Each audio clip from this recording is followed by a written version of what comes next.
So welcome to episode 3 of my TeleThrasher build, the series where I take a stock DIY guitar kit and build it into my ultimate metal weapon. If you haven't seen the first 2 videos of the series, and the first one is when I got this kit. It is a Fretwire TL Deluxe kit, and I built it up just stock to see how it played and how it sounded. Overall, I was pretty stoked on how it played, and it sounded pretty good. Second one, I took it back apart and gave a couple tips and tricks to help anybody else build one of these. Now, in this episode though, I'm installing binding. Binding gives guitars a just really nice high-end look, and just, man, it looks so sick. I've never put binding on a guitar before, so this is going to be a hell of a learning experience. Let's get up to the garage and then route this thing and install some binding. Let's go. Okay, so I'm lucky enough to have a router table to help me out with routing for the binding, and I picked up a bit and bearing kit from Stu Mac, so I have bits and bearings for various sizes bindings, and I'm going to install this onto my router and get to routing. So first things first is setting the depth of the bit, and I set it to where it's about a paper's thickness shorter than the binding itself. That way you can level it out later. As for routing, it's pretty simple and quick. You just use the bearing as a guide, make sure your hands are nice and clear and safe, and wear proper eye protection, and just go through the whole body nice and evenly. On this guitar I opted to do a double binding, so front and back, and I guess I'm just a sadist because this is my first time doing binding, and I decided to make it twice as hard on myself. Oh well. Alright, taking a quick look at this. A few imperfections, pushed a little hard, got some lip from the bearing, but that'll come out. There's a couple imperfections, but overall I am stoked for my first try at this. This is gonna be sick. Yeah. From there I just used a little sandpaper to clean up the routing edge in preparation for installing the binding. So now it's time to actually start placing the binding. What I did is I placed a piece of tape right at the bottom there, as you can see, and then started working my way around the entire body, placing another piece of tape every 3 to 4 inches and ensuring that the binding is nice and tight in that channel that we routed out. I took a little extra care around the concave portions of the body, using a little bit more tape and just making sure everything is good and tight through there. When it comes to more dramatic curves and turns, like at the horn of the body, I used a blow dryer to heat up the binding to allow it to make the turn more easily. If you didn't do this, you could end up snapping the binding or with white stress lines on the outside, and if you heat it up too much, you could actually end up with bubbling in the binding, so you just need to make sure that you're heating it up just enough to make the turn. So I just use this process to finish placing binding along the rest of the guitar on both sides to look nice and good and get ready to actually attach the stuff. When it came to the back side of the guitar by the neck pocket, I just cut some binding to length, as you see here, and placed it where it needed to go between all the overlength I have there, and then just taped it in place. And now this guitar is ready to start adhering the binding.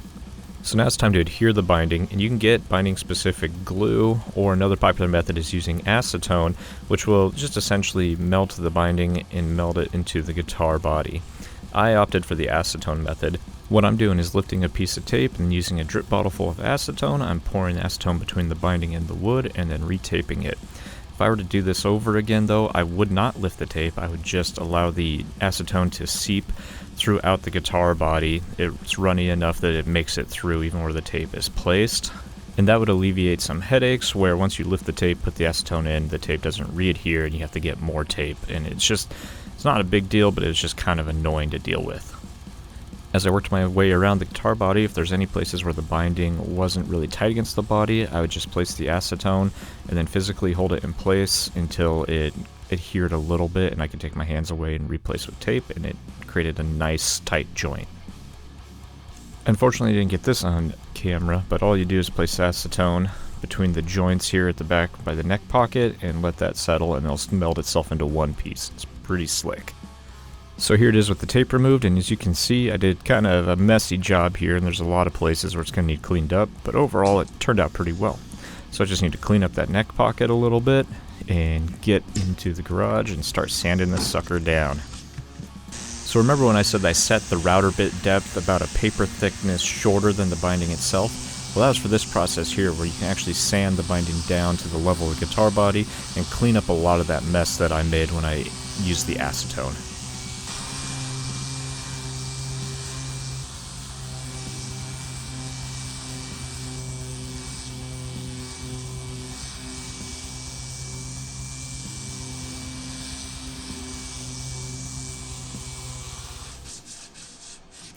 Don't forget about the sides as well. You can use sandpaper or a scraper. I opted for a sandpaper just because how much I needed to remove.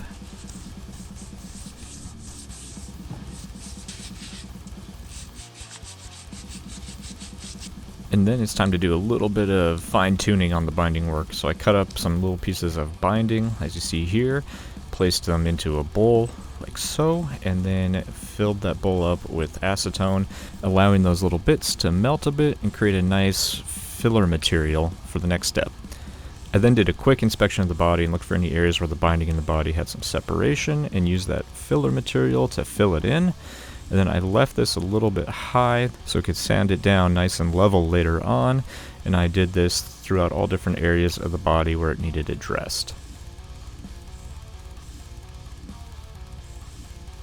After a few hours, once the material had cured, I just went ahead and sanded it all down nice and level and cleaned it up with the rest of the body.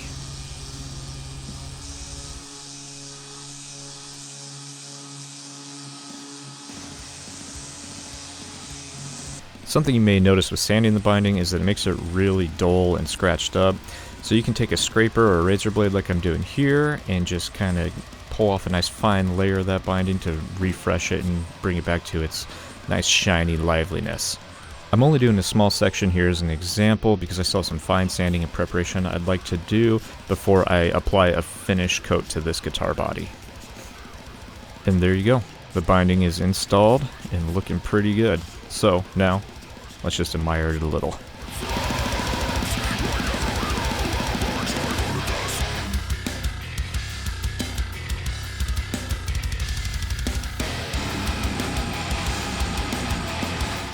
So there you have it. This guitar now has a double binding installed on it, and I think it looks sick. It really gives this guitar some personality and some character.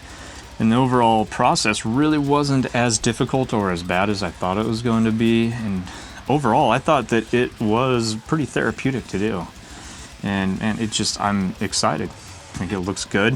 It's not perfect by any means, but this is my first time doing any binding at all, so I'm happy with how it came out.